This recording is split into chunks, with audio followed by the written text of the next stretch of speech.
What's up, Ringside Nation? The Ring Boys are back, here to break down UFC 300 for y'all. Man, what a night. I'm here with my beautiful co-host, Doc. We're down one again. We miss you, Artie. Hope you enjoyed the fights, and we're holding it down for you. And Doc, how are we feeling after this one? So excited. Still can't believe everything that happened last night. And it lived up to the hype, so excited to talk about it. I'm sure everybody else watching also enjoyed the fights. Yes, sir, man. Can't not enjoy those fights. This was the best card in like the past couple of years for me. And obviously you see the green on my picks, and we'll discuss all these fights. Just as a preface for now, no fights next weekend, so we're going to talk about all the permutations on a separate episode, so stay tuned for that. So we'll get right into these fights right away for you guys, just to break down the overall prediction accuracies. Me and Artie tied for 10 for 13 on this. Doc hit 8 for 13. The Doc lock of the card curse still is here, missing on Justin Gaethje on that one. And overall numbers are on your screen now for our listeners at home. I'll just read them off. Yearly overall accuracy, Artie 86 for 159, myself 89 for 159, Doc 89 for 159. Yearly pay-per-view, 32 for 50, 31 for 50, and 27 for 50, reading Artie, Alex, Doc. With that, take a look, because I'm not sharing the screen for anymore for all you watching the visuals. You're going to have to stare at our beautiful faces, and we'll get right into it. Alex Pereira demolishing Jamal Hill and producing one of the most mematic moments of all time, where he gets hit on the tip of the cup. Herb Dean's like, whoa, timeout. And Alex Pereira says, no, let me cook. The next punch, a left uppercut, puts Jamal to bed, sending him down to some sweet dreams. And Pereira remains the light heavyweight champ. Doc, what were your thoughts on this fight? Yeah, Pereira gave Herb Dean the no look. The no look. This is my time to shine. And in the post fight, he was talking to Dana, I believe, and he told him I was just getting started. That's why I couldn't let the momentum stop. What Pereira did is what we expected, or at least I expected. Jamal Hill trusted his strength too much. He was too prideful, and you can't stand with a guy like Alex Pereira. He puts people into another dimension, and that's what he did here. And all it takes is one, which is insane. The amount of power that he had at middleweight was crazy. The amount of power he has at light heavyweight is crazier. And, what's crazy is that he was 230 pounds or something like that on fight night. He weighed in at 205 and instantly puts on 30 more pounds. And all of that translates to power. When you have the technique that he has, that's all power, and no brain can withstand that type of damage. So hopefully Jamal Hill is okay. He said that he's okay. I'm glad that Herb Dean was the ref and not Chris Tagnoni. Oh my God! Did not have too many fights to ref during this card, but yeah, it was a great performance by Alex Pereira. And what's scary about him is that last fight we saw that he has really worked on his takedown D.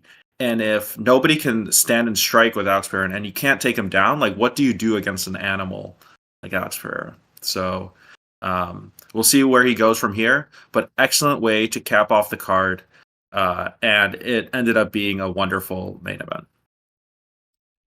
Couldn't have said it better myself. In the presser, Alex Pereira said that, or Dana White said that he went up to Alex and they revealed that he broke his pinky toe 2 weeks before the fight and still beat Jamal. Jamal Hill did. No, it was Pereira. Alex Pereira broke his toe? I'm pretty sure it was Alex Pereira. Jamal Hill. Yeah, I texted you behind the scene. Also, I love how you're like, I'm strong. You were expecting this, and we were both so worried. We were like, dude, the parlay has to live. We need it to hit so bad.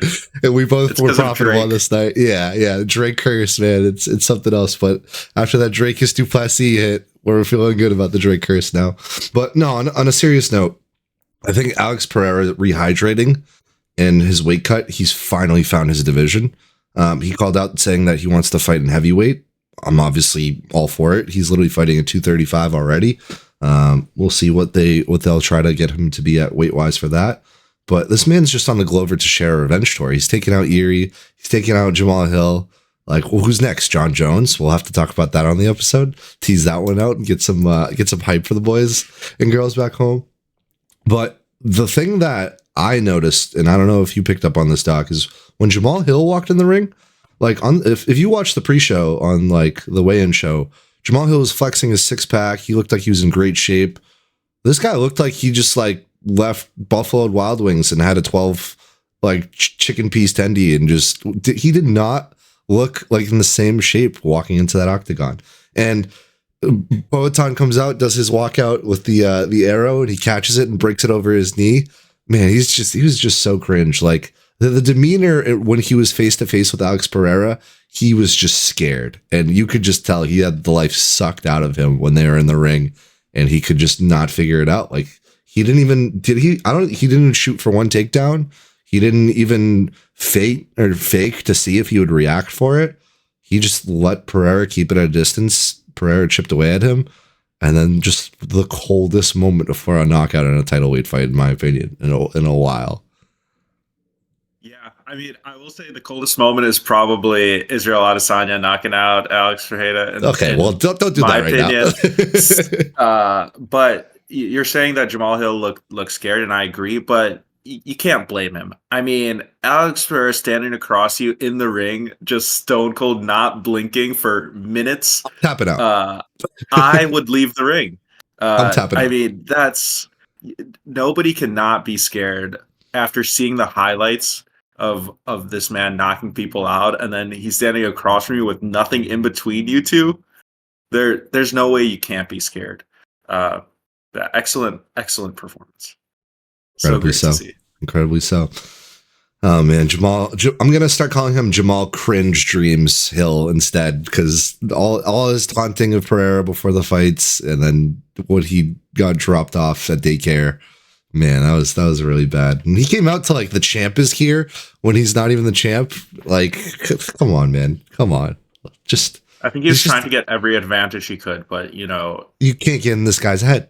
You can't get in this guy's head. You can't. Like, you can't. No. You can't. Nonetheless, Alex Pereira defends his belt, knocking out Jamal Hill. This one was a ringer from the Ring Boys, so Doc, do me a favor and hit that bell.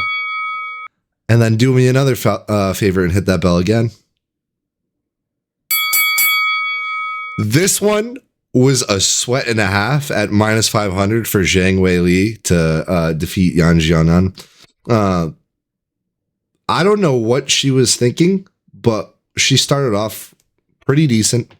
She obviously got the job done, got the unanimous decision, but 49-45, like, yeah, it was all UD. But if you watch the fight, it didn't feel like that from a perspective of like if you were rooting for Zhang. Yan Xiaonan had the height. She had everything. She had God come next to her and pick her back up after she got choked out in the first round. And like they poured water all over her to wake her up, and someone like I think slapped her or did something else to some degree. It's just like, one, I don't even think that's legal. And two, the fact that she dug that deep and took Zhang Weili to a decision is just like tip of the cap to her. She even knocked her down. Like, she gave Zhang Weili a run for her money, and it was a really good fight, really technical. The total strikes, like, I feel like are obviously not replicating of what the fight was if you really paid close attention to it, in my perspective. But once Zhang Weili was like, all right, I'm tired, I can't get the hands going, my hands are tired, we're taking her to the mat, she just dominated her rounds 4 and 5 and showed why she was champ. Doc, how do you feel about this one?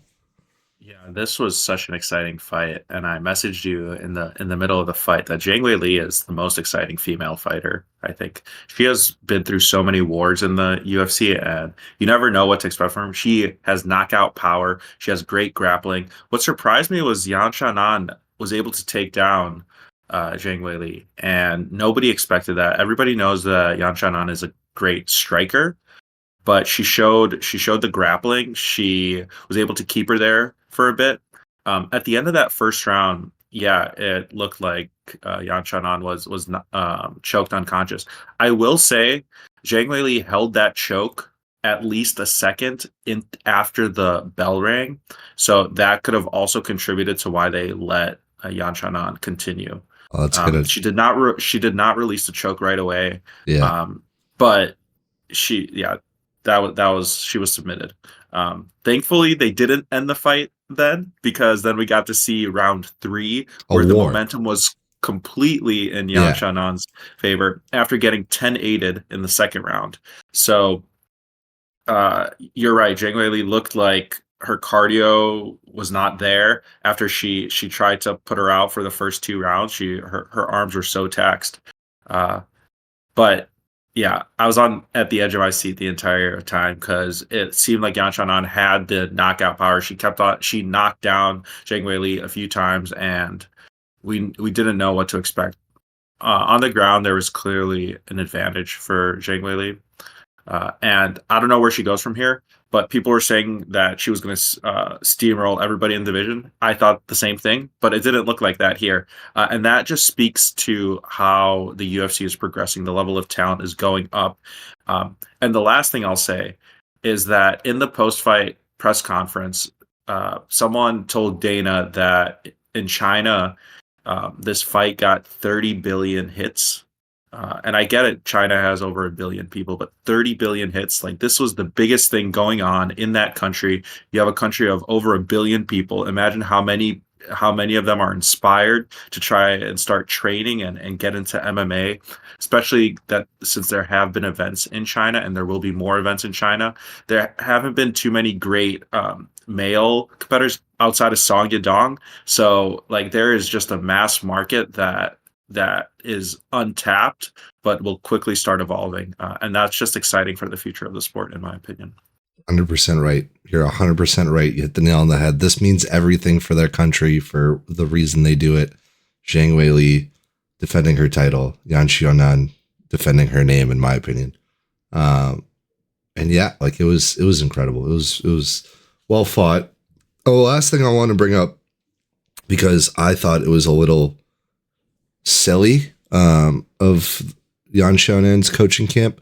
If you paid attention, I know you were out and you weren't able to have audio. We've experienced this with the Dagestani Gucci football parlay. But Yan Xiaonan's corner, I think after she had the round that she won, said, look, she's tired. You can tell. Like, she's not going to shoot for a takedown. Like, if she's this gassed, keep working your striking. Literally a minute later, she's on the mat for like the rest of the round. So it's just weird that, like, I don't know if it's Uriah Farber's camps or like his training or his coaching. It just always seems like they always get off to a good start for anyone he trains. They get off to a good start, and then something on the coaching tip is just like, why would you suggest that? You know what I mean? So just hearing that and watching that fight, like, do you think that's the wrong perspective in the middle of the fight that, hey, we just won this round? Like, we're not fearing the takedown, especially after how much control time she had in the first round. Yeah, Uriah Faber saw what we all saw, which was that the tides were changing, and he thought that this is it. This is exactly what we planned on doing. I think I brought up in the pre-show that Zhang Weili, we don't know about her cardio. She is built like a brick, but like we don't know. It's carrying around that muscle is tough. So maybe this was the plan, to kind of just be there for the first 2 rounds, take it into deep waters, and win with the striking.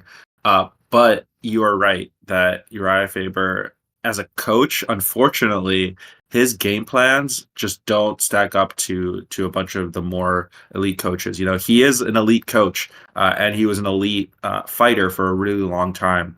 But it seems like his strategy just does not translate to the new, well-rounded MMA that we've been seeing these last few years. So she would have lost with the best coach ever as well, but it didn't help that was the strategy that she was given. Yeah, no, I agree with you fully. And I was so confused when I heard that. And then the next 2 rounds, they were just spent on the mat, and that was that. But nonetheless, Uriah Faber, you look like a retired skateboarder. Yan Xiaonan, good performance. Zhang Weili, enjoy the belt. Take the few months to recover. We'll see you back soon. And then hit the belt for the next. Oh wait, that's right. Takechi. I'm sorry, dude. I love you, buddy. Max Holloway and Justin Gaethje put on the craziest performance for the BMF title. Max Holloway starting the fight off. His like demeanor and his body language is not normal of typically like Max Holloway, in my opinion. Like he did not look fired up. He just looked locked in. Like he showed no emotion. It was like Alex Pereira style. Like he had nothing on the surface. Like he didn't look nervous. He didn't look happy. He was just there. And Justin Gaethje looked his normal self. We start the fight off. Max Holloway doing crazy spin kick to end it. Shouts of people saying that Justin Gaethje broke his nose to start the fight off. And I know he has a history with a deviated septum, right? Like he had surgery on his nose before, or I think they might have said that in the commentating. So don't blame me, blame DC. But they go on and they strike beautifully. Like if Gaethje fought that whole fight without his nose, he did an incredible job. And like, yeah, Max probably was winning most of the fight. And then the last, like, what was it? The last 15 seconds, Max Holloway goes, "You want to duke it out? Let's duke it out. Let's duke it out." And then they just start flailing and Max comes over, slumps him with a second left to go. And man, that is fight of the year for me. That is a top 10 fight of all time for me. And that will be a fight that will be in the Hall of Fame one day. And like my reaction was insane. And it was even better when they cut pan the camera to Ilya Taporia and showed his face like, wow, I don't want to be here right now. So yeah, Doc, what was your perspective on watching the greatest fight of the year so far? We knew that this was going to be the fight of the year. I mean, come on. You put two people that get nonstop fight bonuses in the ring, both say that they're willing to die in the ring, both show that they're willing to die in the ring. Like, that was amazing. The most important moment in this fight was the last second of the first round. Justin Gaethje got kicked right in the face, right in the nose, and that clearly broke his nose. The fact that he lasted 5 rounds without being able to breathe through his nose is crazy. They were saying that the fact that he has to open his mouth to breathe will make him more susceptible to getting knocked out by getting hit in the face. And we saw that at the last second. But overall, it looked like Max was faster than Gaethje. Gaethje dropped Max. I know officially they were saying in the post fight presser that officially it wasn't ruled a knockdown, but I thought that was definitely a clear knockdown. 100%. And Gaethje caught him, and hey, I mean, it shows that Max is human, which is like after that fight, the amount of leg kicks that he's like. Okay, so I'll preface this by saying I did take Justin Gaethje. I thought the strategy was going to be leg kicks followed by hits to the face. The fact that Max Holloway ate all of those leg kicks, he did not check a single one. His leg looked torn to shreds. Was disgusting. His leg was torn to shreds. He kept marching forward. He did not wince a single time. I think that broke Justin a bit too, because how is he walking? How is he able to plant his feet? How is he able to generate enough power off that leg to knock out Justin Gaethje in the last second? I don't know how it's possible. It doesn't make sense, but he did it, and he did it for 5 rounds. So similar to Justin not being able to breathe for 5 rounds, I don't know how Max was able to walk for 5 rounds, but he put on a masterclass. Best boxer in the UFC. Like, check, absolutely. It was great to see. And then the last 15 seconds, like that is what the BMF belt is for. There was no question that when Max did that Justin wasn't going to start backing up or anything. Like he was going to stand in there. Max said that if it was the other way around, Justin would have given him the same exact opportunity. And I believe that. And last point, that was a amazing knockout. Obviously, it brings back memories of Korean Zombie, Yair Rodriguez, last second, like elbow from God, just hitting Korean Zombie, face planting him. Same result. I mean, I was screaming my lungs out after seeing that. That was incredible. What a fight. fight of the year, fight of the decade. We don't have two other fighters in the UFC right now that could put on a better performance, a more exciting performance than what we just saw. That's it. Golf clap to you, sir. You took everything out of my mouth. I have two things to say before we move on from this one. Max Holloway calling that, look, they're promoting 300 with this fight and this fight only. I'm seeing my face on every billboard. Pull the bonuses up. Dana White at the press conference says, you know what? We'll make the bonuses 300K. Everyone goes crazy. Aljamain Sterling started going crazy. I was like, dude, sit down.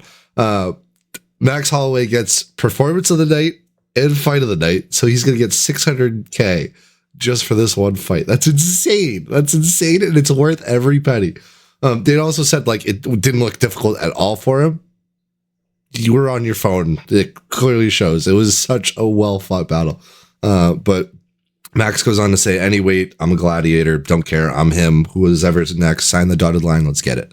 That's exactly who you want to have that belt. And now it kind of makes it look like, okay, like this is a prop belt. This is a quote unquote fake belt.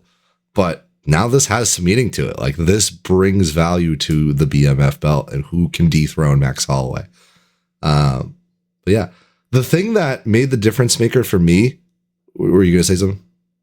I was just going to say, you can go. I just want to talk about Justin Gaethje's wrestling. So you make your point and then I'll make mine. Yeah, but they knew that this was going to be a boxing match. It's the BMF belt. Like no one wanted to see this go on the mat. You know what I mean? Yeah, I think that the fact that it was for the BMF belt is why Justin Gaethje didn't pull out the wrestling. 100%. We haven't seen Justin Gaethje's wrestling, and he knows that the striking is more exciting to watch, and I agree. But he could have easily, or he should have wrestled. And I don't know why he doesn't do it other than for the fans, man of the people, both of them. So yeah, no, you're right entirely. If this isn't a BMF belt, he's wrestling him and he's winning this in other ways as a more complete mixed martial artist. But when it comes to the boxing, I mean, Max is just going to show up to the occasion. You brought up the leg kicks, and I thought that was going to be a big thing to worry about. And obviously the sweltering calf. It's crazy that Max Holloway out leg kicked him. What he really did well was, yeah, he had more leg kicks than Justin Gaethje. And not the amount of damage, though. No, not even close. But the difference maker was two things that he inserted in his game plan that were like very minuscule, if to the casual, as I like to call them. He kept oblique kicking him and taking away the power from his lead leg. And he was lunging with his strong hand and working the body and kept that going throughout all 5 rounds. And over time, like it may not look like a big shot, but that builds up and makes it more at a distance. And Max Holloway at a distance with just striking discourages you to throw those leg kicks because now you got to go a little bit more of a distance to get that leg kick. And now you're in range and he's going to counter you. And I think that he set that trap up beautifully and he did it very well. And the best way I can put this is Max Holloway was definitely winning the fight. Like he had the win, but then he was like, I'm going for glory. Like we're at UFC 300 and he did exactly that. Yeah, I agree. Arman Sarukian, Charles Oliveira, also incredible fight. So same as we'll get to it in a moment, Yuri and Rakic, like those two were also like fight of the nights on any other day of the week. But just because Max Holloway and Gaethje were on the card, it took precedence. Arman Sarukian coming in, getting the split decision over Charles Oliveira. And man, what a war this one was. Charles is like known for being offensive off his back on the mat. He did exactly that. Didn't mean to rhyme, just how it goes. But the fact that Arman took him down twice, established control, had like him to 4-1 on control time. I get he didn't do any damage with it, and Charles did more damage from his back, but he made him bleed, and he got the striking going. He outstruck him. Yeah, he had to, survive 4 submission attempts. And at the end of the last few seconds of the fight, it looked like he was going to go limp and go out cold. But you could hear him screaming. I think it was Mark Smith. He was like, no, I'm still good. I'm still good. I'm just tired. I'm still good. Like, let me go. I thought he was going to make him tap at the end. I thought Charles got it done. But nonetheless, Arman Sarukian defeating Charles Oliveira. And yeah, this one's not a ringer because I already had Charles, so we won't ring the bell on this one. Not a bad call in any way, shape, or form. Again, an insane fight. Doc, over to you. Yeah, I agree with the split decision here. Super exciting fight, back and forth match. Sarukian, the reason that he's able to win this fight is because he's not scared of being on the ground with Charles Oliveira. Same thing with Islam Makhachev, not scared to be on the ground. If he was scared to be on the ground, he would have lost. And I get that he got caught in a few submission attempts, but he knew how much time was remaining each time. Like he knew that he wouldn't need to tap, and he took some risks to get damage on the ground, and that's when he got caught. I'm very happy that the judges didn't. I didn't see what each individual judge scorecard was, but I'm assuming that the reason that Arman was able to win is because they didn't judge that third round in favor of Charles Oliveira, even with that choke. If he was actually caught in that choke, he wouldn't have lasted 25 seconds or whatever he was in there for, and he bounced right back up as soon as the bell rang. So clearly he was doing completely fine in that choke. So I'm glad that didn't change the opinion of the judges, because for the rest of the round he was winning. Good wrestling from him. Got taken down a few times. Good striking. You mentioned the causing the bleed. That's the elbows, the Arman Sarukian elbows. And yeah, he put on a good performance. I will say this fight proves to me that he is not ready for Islam. Nobody is ready for Islam. But we could talk about that on a different episode. Yeah, I mean, I want to give the leak right now, but we discussed that we're going to talk about the other episode to build some hype, so you guys are going to have to wait for that one. Mike Bell was the only one that had this 29-28. He scored it, Charles winning the first and third round. So, I guess, yeah, it was really just the third round for the difference maker. I thought it was second and third to Arman and first to Charles, but man, when he shot the ghillie Dustin Poirier style to start off the night, I was like, that's it. Arman lost. Bet's dead. I'm going to be crying for the rest of the evening.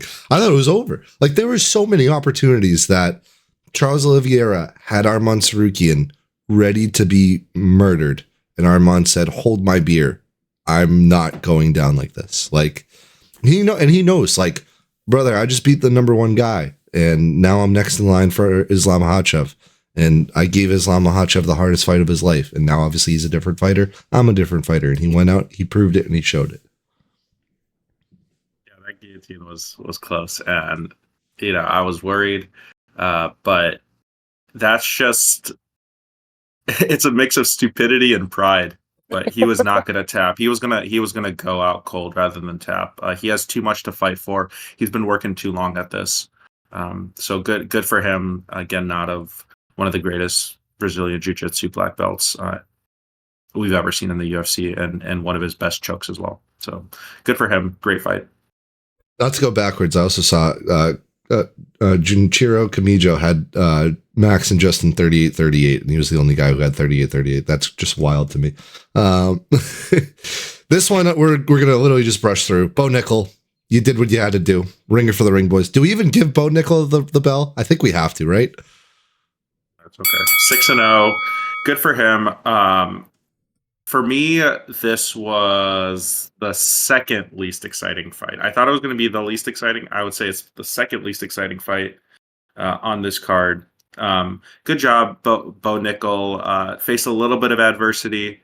Had to fight a better wrestler than he's had in the UFC, but Cody Brundage gets run through by a ton of people.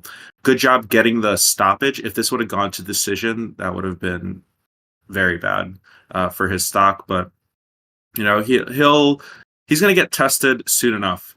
You can't win on just wrestling alone. So he'll get tested, but I think that it is a good thing for the company to keep on slowly increasing the level of talent. You don't want to throw this hype train into a top 5 competitor where he just won't be able to do the same thing that he's doing right now. So good for him. I'm not excited about him yet, but I think in a few years he could be exciting. There was one thing that won me over for Bo Nickel in this fight, and you know what it was? It was his post-fight press conference where he said, that shouldn't take him that long. I'm sorry, guys, but I'm going to convert you haters. I'm telling you now. And he was very humble about it. He wasn't like hasty. He wasn't like an Eden Gary, give me the mic, I'm start calling out every fans, or like Armand walking to the ring and punching a fan in the face. Like, he's not a hasty guy. You know what I mean? He seems like a perfect template guy that can be a company guy that could be liked over the years, and we'll give him a chance. But brother, when you're minus 1100, minus 2000 every fight, you got to give us something crazy, or otherwise we're just going to be like, okay, next time you're fighting, I'm going to make a bowl of popcorn and I'm coming back when it's done. But Bo Nickel did what he had to do. Took too long. We knew that was going to be the moral of the story. Still not main card worthy, because this fight should have been main card worthy, and we all hit it. Yuri Prohaska defeating Alexander Rakic. Listen, in no way did I think Yuri was an absolute lock, but in no way did I think that he should have lost. And that's why I took him. That's why I feel like we all took him. And the one thing that pisses me off about Yuri is he never checks any leg kicks. And he just always gets unfortunate. Like, it seems like he gets hurt and he does his best not to show it. And he did his best to not show it here and come back and get the win. And like, when you look at the stats, Rakic had like 23-8 on leg kicks. But it just looked a lot more gruesome with the legs than it really did. But he persevered. He got Rakic down. He caught him. Like any other guy, any other day of the week where Rakic actually hit him perfectly on the chin, you're going to the mat. But Yuri Prohaska, you're going to need to do a little bit more. Doc, what are your thoughts and feelings? Yeah, unlike Max Holloway, Yuri wasn't able to hide what the damage that his leg got from all those leg kicks. They were perfect leg kicks. They were unchecked, like you said. And I got worried because you can only take so many more of those before the leg is essentially ripped off the body. So he what he proved to me is that what we knew, and that he never gives up. He believes in himself. He believes in the training that he's done all this time. He kept walking forward. He knew that he has a chin. He does have a chin. He didn't get knocked out cold by Alex Ferreira, so we know that he has a chin. And he's way stronger than Rakic. And all the damage that Yuri was able to do, every single punch and kick that he landed, Rakic would show that it hurt. And eventually he just caught him clean on the head, got him down, got the win for us. He does need to work on a few things. And I think that in the other promotions he was at before the UFC, people didn't realize how effective leg kicks are against him. But now that he knows that every single fighter he's going to face going forward will try to utilize the leg kicks against him, I think he just needs to spend time learning how to check and strengthening those bad boys up, because he needs to, if he wants to win the championship again, he needs to. And he has a mammoth of a man in front of him in order to win that championship. So he's got room to improve. But yeah, this could have been fight of the night. It was a great comeback. I wonder what the odds were after the first round. But he did great. And I think Rakic also looked really good. But in the light heavyweight division, with the amount of strong punchers, strikers that are there, you need a better chin than what he has. So he's exciting to watch. He's very technical, but he has no chin. And once the chin is already broken, you're not getting it back. So I think he'll stay in the division and do well. But unfortunately, as much hype as he got a few years back, he just won't be able to hang with some of these top contenders. You were questioning the lines, and I was as well. And right off the bat, Yuri Prohaska dropped to plus 142. Rakic shot up to minus 170. I thought that was going to be a bigger differential in oddities, but according to bestfightodds.com, which is the purest source we use, I thought it was going to be a bigger margin, but that's crazy. Yuri Prohaska, congrats on the 30th win. Golf clap to you, sir. Getting us to buy back into your stock. I'm excited to see what's next. But he put Rakic on skates, and for Rakic, for a guy like you mentioned, first time he's back in a couple of years. He looked really solid. I'm excited to see what's next for both these guys, which we'll discuss on the next episode. But we'll discuss right now. There's another ringer from the ring. Oh, someone picked Calvin Kattar. Aljamain Sterling. Aljamain Sterling coming in.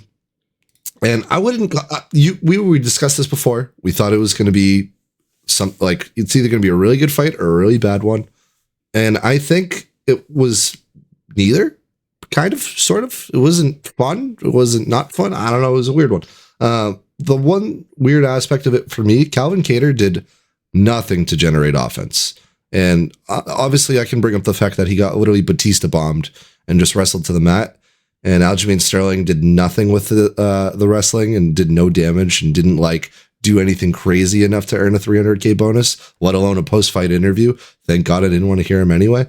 But yeah, Calvin Kattar just looked miserable. He didn't look like his normal self. Aljamain Sterling didn't look like a champ, in my opinion, but he didn't look bad. So it was a fight, in my opinion. Doc, over to you. Yeah, I thought this was the worst fight on the card. Bo Nickel, second worst. This was the worst.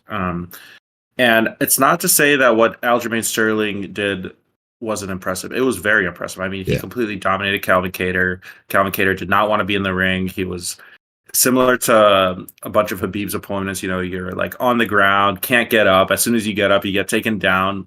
You have no desire to be in the ring and being in that position. But Calvin Kattar landed no punches. Aljamain Sterling showed really good wrestling, was able to take him down a million times and keep him there. But the reason why this fight was the least interesting fight is that Aljo did nothing on the ground. He kept him there. Good for you. He did nothing on the ground. He did do the, I guess it was like a Batista bomb. But yeah. It literally was. UFC and WWE linking up, and then all of a sudden you have a crossover athlete, Aljamain Sterling. But even with that, he got him down and then did nothing. So I don't know. I'm glad they didn't give him the mic after the fight. Aljo's just not exciting. He's not exciting. I think that this is a better weight class for him because he looked strong in the wrestling standpoint here. But I mean, you can't sell fights with this guy. So we'll see where he goes from here. Calvin Kattar, this is a lot of losses for him. He was exciting early on. I guess he's good for mid-level competition, but when you reach these upper ranks, he just can't hang. And his one strength, which is the striking, he didn't even show us. Maybe it's because he was scared of the takedown, but he lost a lot from this fight, unfortunately. So we'll see where he goes from here. But yeah, not much more to say about this fight, in my opinion. Funny enough, Calvin Kattar's first loss in the UFC came from Renato Moicano, which we'll get to in a minute. But I want to give him the benefit of the doubt. I really do, because he does fight every so often-ish. He's obviously 1-4 or 1-4 in his last 5, but he's losing to Max Holloway, Josh Emmett, Arnold Allen, now Aljo.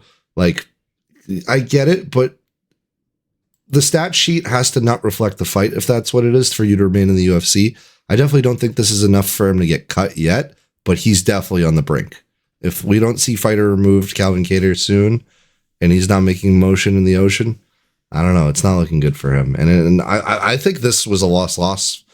Well, loss for everyone. The fans, both fighters. It wasn't good for anyone's resume. Aljamain Sterling, this is not the way you want to enter the featherweight division. And I would say I'm excited to see what's for both of these guys, but I'm not. I try to be nice about the fight, but you just ripped the Band-Aid off. We're direct, and I love it. But nonetheless, enough giving them attention. We need to give attention to the woman of the hour. Hit the bell for my girl Kayla Harrison. Kayla Harrison finally making her UFC debut. She passed the test as she I would say she disposed of Holly Holm. Holly Holm with that reversal was insane. The fact that she can do that at 40, 41 years old, wild. The 9-year difference. Yeah, 42. Insane. But Holm tried to engage with her close quarters, and she paid a real big price about it. Kayla just utilizing the ground and pound, got the rear naked choke, and then shouting out like, "Yeah, I'm not here to mess around. I'm here to go for that title." And when you have Amanda Nunes on notice saying, "I might come out of retirement if you actually do this," every good joke has some truth in it. So, Doc, what are your thoughts on this one? Yeah, that was not the way I expected the fight to go. Not that I didn't expect Kayla Harrison to win. Why was Holly Holm trying to engage and wrestle or grapple with Kayla Harrison, a two-time gold medalist in judo that is coming down in weight? She won the gold medals at 171. She's fighting at 135. The amount of That's power that insane. she has, it's like, and the fact that she made weight is a Yeah, win in its own. And she was shredded. She looked jacked. And she was clearly the stronger fighter. So when Holly Holm didn't even try to establish her striking in the beginning and instantly went in for the grapple, almost like she was trying to prove a point. But who are you trying to prove a point to? You're fighting a two-time gold medalist, and you don't have elite grappling that's been on display in the past. So I don't know what happened. Holly Holm said she lost focus. Maybe the moment was too big for her, but she's a veteran of the UFC, has been in tons of amazing fights. She won as a huge underdog against Ronda Rousey in front of a packed stadium. So why was this? Why was this too big of an event for her? Um, anyway, impressive performance by Kayla Harrison. She said that you're going to see a different side of her because she wasn't allowed to use elbows in the PFL. All of a sudden, she whipped out the elbows here, and they were beautiful. They were cutting Holly Holm up. Uh, crisp. so so yeah, title fight, I don't know, but she looked dang good in there. So we'll. I mean, I don't think that was the best women's fight. I thought that the Zhang Weili Yao Chanan was Hundred was the percent. best fight. But this was a really good performance for a great way to start out in the UFC. So good for her. Couldn't agree with you more. This definitely should insert her in the rankings. The women's bantamweight division is so boring, in my opinion. If we're not throwing Rose in here, we're throwing Kayla in here. That's it. No ifs, ands, or buts. Um, Title shot takes a couple more fights, in my opinion. Yes, for how good she is. We'll see who they give her next. I'm not going to discuss permutations because that's my red flag in doing these episodes. And I'm going to try not to do it. We're going to do it on the next show, which I'm going to hype up. Uh, but yeah, Kayla Harrison came in, did her thing, showed you why she's a minus 425 favorite, and got it done. Fun fact: I didn't actually know this. She joined Amanda Nunes and Misha Tate as the only girls to finish her within the distance, which I thought that's pretty good company to have. So, Kayla Harrison, welcome to the UFC, and we'll see you soon. Diego Lopez, though, welcome to the Ring Boys Ring Ballot. Welcome to the official First Ballot Hall of Famer fan club. The guy has 15 first round finishes now on his resume. Like, he's just a murderer. Diego Lopez just blew away Sadiq Youssef, not to come as a surprise. Shouting that he wants Movsar Evloev next. Chill out, buddy. I love you. We're biting off a little bit more than we can chew right now. But man, he just overpowered him. Got the full mount, forced him to go down, polished him off, and just he did everything he should have. And it was so much fun to watch if you're rooting for Diego Lopez. So bad to watch if you're rooting for Sadiq Youssef. And that's the honest truth, Doc. Diego Lopez is a superstar already in MMA. He's only been here a year, and every single fight he puts on is exciting to watch. And when you have hair like this guy, like you better be able to back it up, and he does it. So much power from short range. Hit him with a few uppercuts, and that's what led to the victory. There was able to finish the fight. Sadiq got up, hit him again. So just such pure striking, and he wants to fight, and Dana loves that. So we'll see him back out there very soon. Young guy that has tremendous talent, and Sadiq Youssef is no joke. People were thinking that he could, during Israel Adesanya's rise to the championship. Sadiq Youssef was supposed to be the next one in this weight class Yeah. because they were like, oh, the Nigerians have something going on. Now Sadiq has had a few setbacks, but he's a real talent. So this win is impressive for the career of Diego Lopez, and he can only go up from here. Um, and I think Artie was the one that introduced me for the first time to Diego. So shout out Artie. He knew. He did a good scouting report on him. But every single time Diego Lopez fights, we want to see it. He is main card worthy. You can probably make a main event around Diego Lopez at this point, even though he's only fought a few times in the UFC. So congrats to him. Great fight. He's going to get rewarded by Dana, and you love to see it. Yeah. Yeah, these guys aren't getting the 300 Gs, but Dana White did say in the press conference, I'll take care of them. Don't worry. I can't give 300K to everyone. Like, that's just insane. It's a lot of money. Diego Lopez winning very well. Sadiq Youssef losing very bad, per normal, like when he lost to Edson Barboza. When he loses, he just loses bad. It sucks to see. And speaking of losing bad, Jalen Turner, not great. Not great at all. Jalen Turner, just an absolute miserable fail. I was waiting for you to hit the horn. He literally dropped Renato Moicano on the mat and just walked away and tried to get the highlight, tried to make it look like a cool guys don't look at explosions type of moment. And it just came back and exploded in his face. And Renato Moicano comes back, gets the win, and just prove the point. Like, yeah, like you have to finish your dinner. Like you finish the fight before it ends. And it ruined my 9-fight streak. I was hot.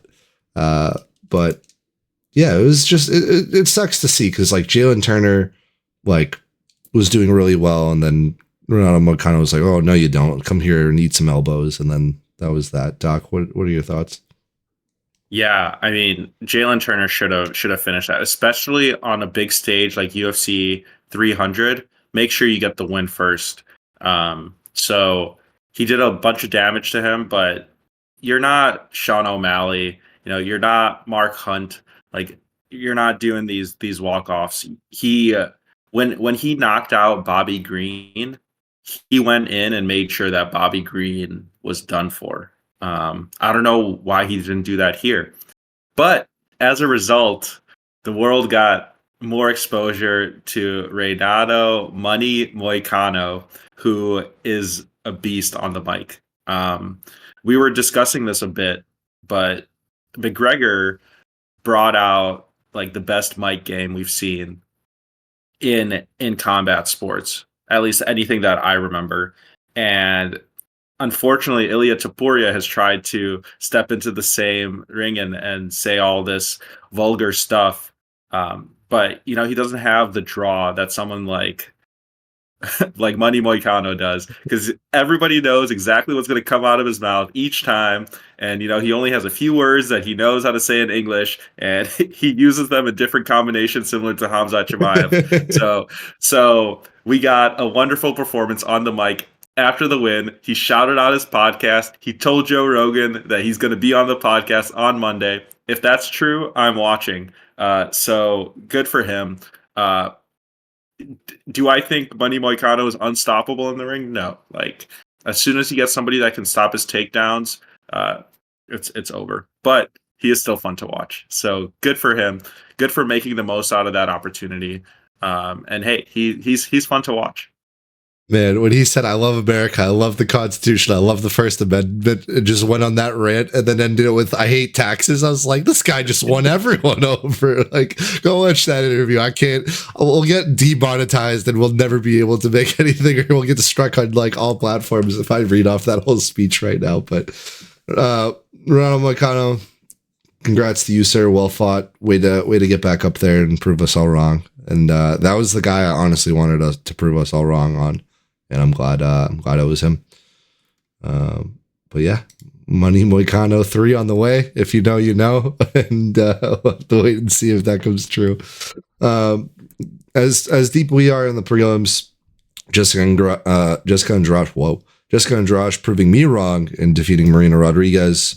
Clearly, Marina Rodriguez just didn't get the leg kicks going. She was just too respectful of Jessica Andrade, in my opinion.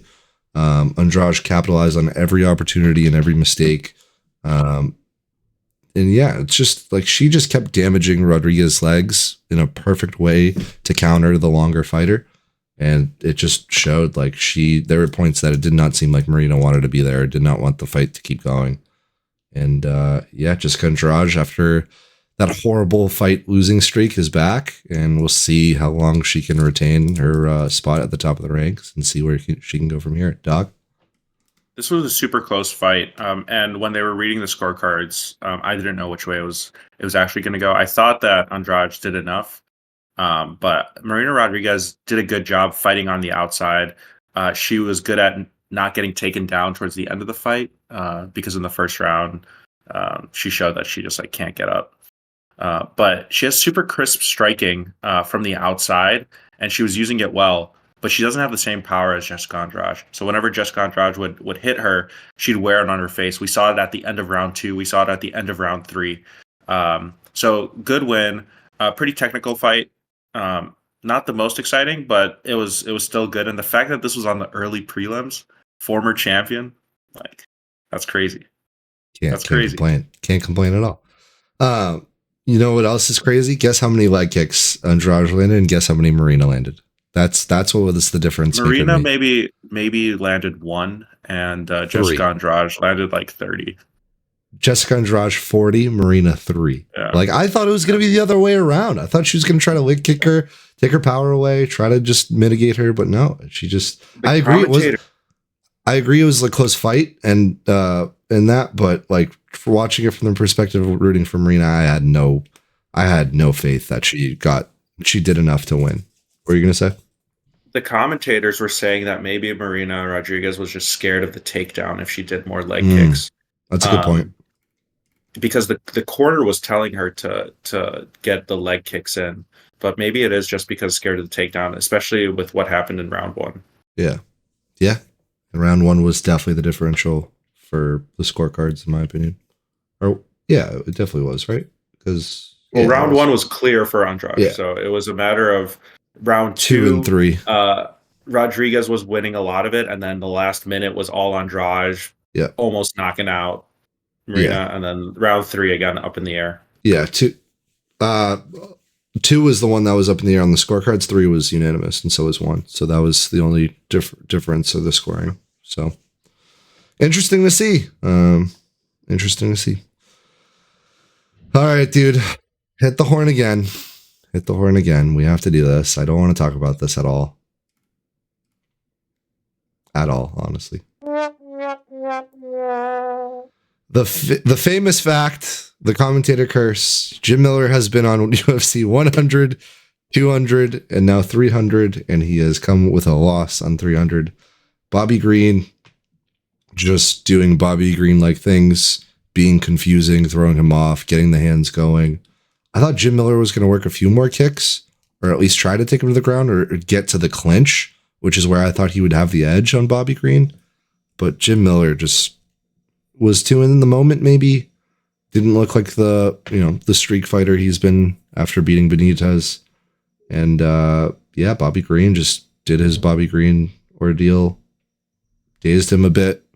The fact that he didn't finish Jim Miller is kind of embarrassing in my opinion.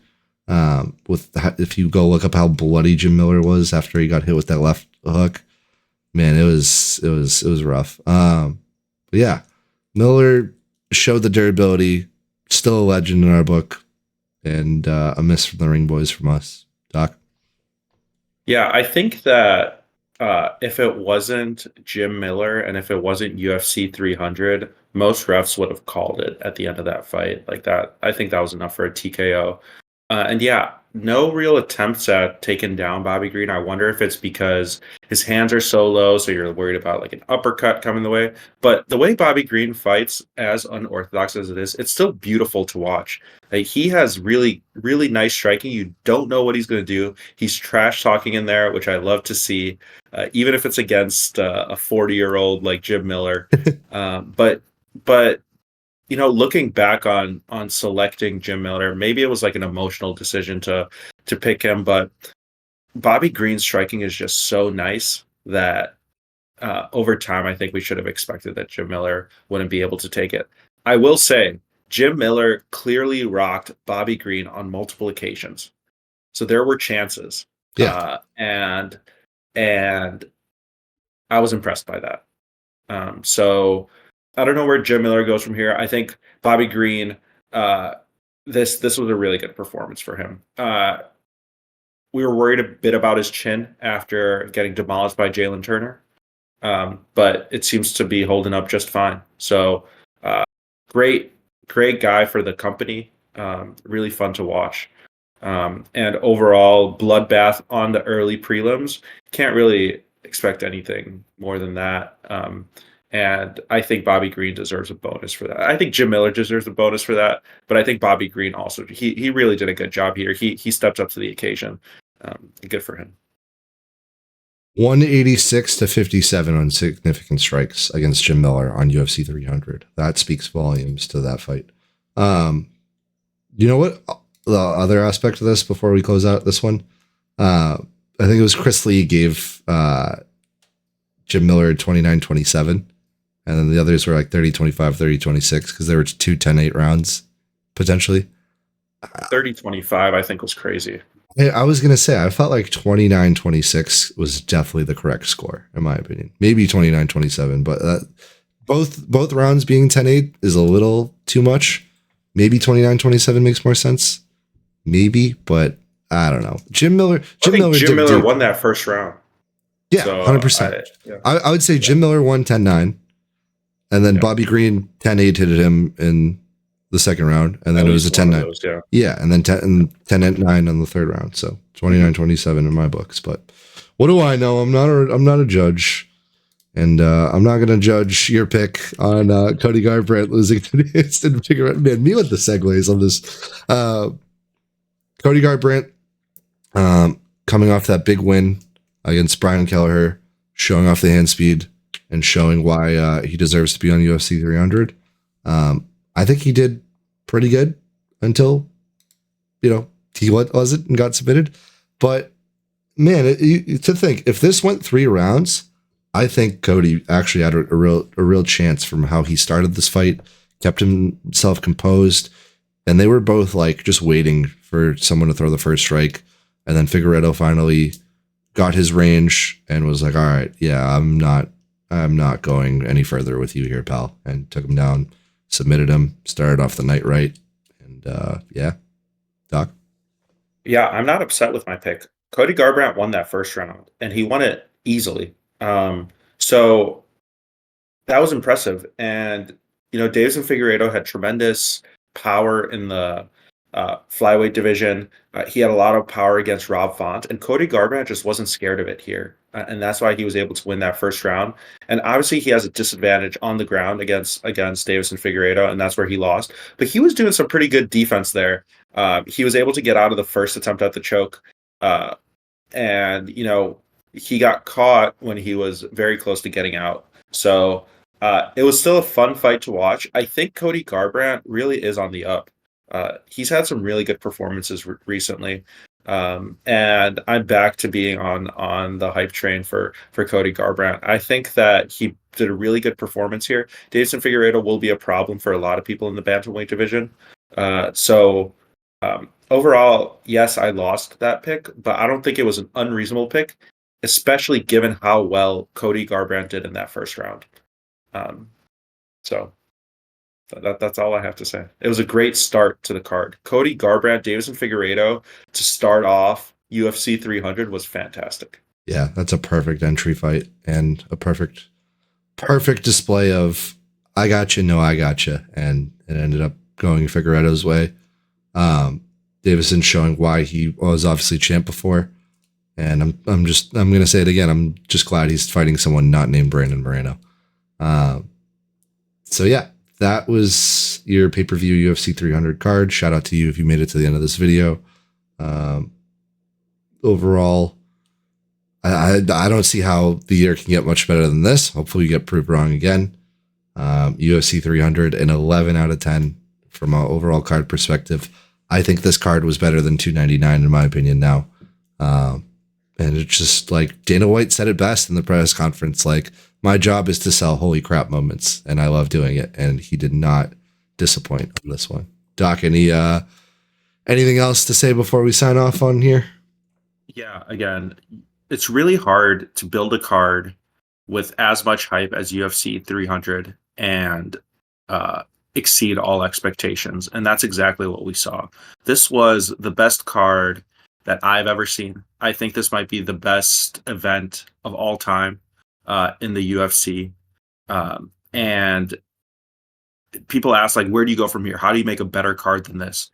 I don't know. I don't know if it's possible, but Dana keeps on surprising us, and I'm sure he'll come up with something, and it's going to be just higher level MMA in the future. But there's nothing like almost every single fight on this card could have been a main event on like a fight night on a pay per view outside of UFC 300, and all the fighters were hyped up based on the fact that they could get a 300K bonus. So they were putting it all on the line. We had the best fight I've ever seen in Max Holloway, Justin Gaethje, and just top to bottom, it's just so much excitement.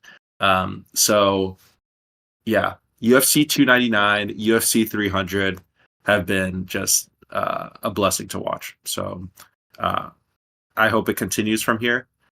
And let's see UFC 400. I'm sure we'll be talking about that in a few years. Man, imagine us in 8 years just still ripping the pod talking about UFC 400. What a time that would be. But you're not even going to mention 301? Kidding. That card looks, oh boy. I'm not excited to pod that week. It'll be better than the Canada card. Don't jinx it, dude. Oh, Canada. But nonetheless, UFC 300. This has been the Ring Boys. And by the man for the common man, we do this for you guys. And yeah, we'll see you next week for a permutations episode, as we'll call it, to discuss where each division goes from here. We probably could have made this a 2-hour episode, so we'll try to make the 30 or 45-minute one on the next one. We'll see. And Doc and I will be talking about what's next to come for the UFC, since there are no fights next weekend. And yeah, drop us a like, give us some comments. Let us know what you thought about UFC 300. Let us know about what you think about our hot takes that we drop here, and things that we missed. That's it. sir, Take care, everyone. bye-bye.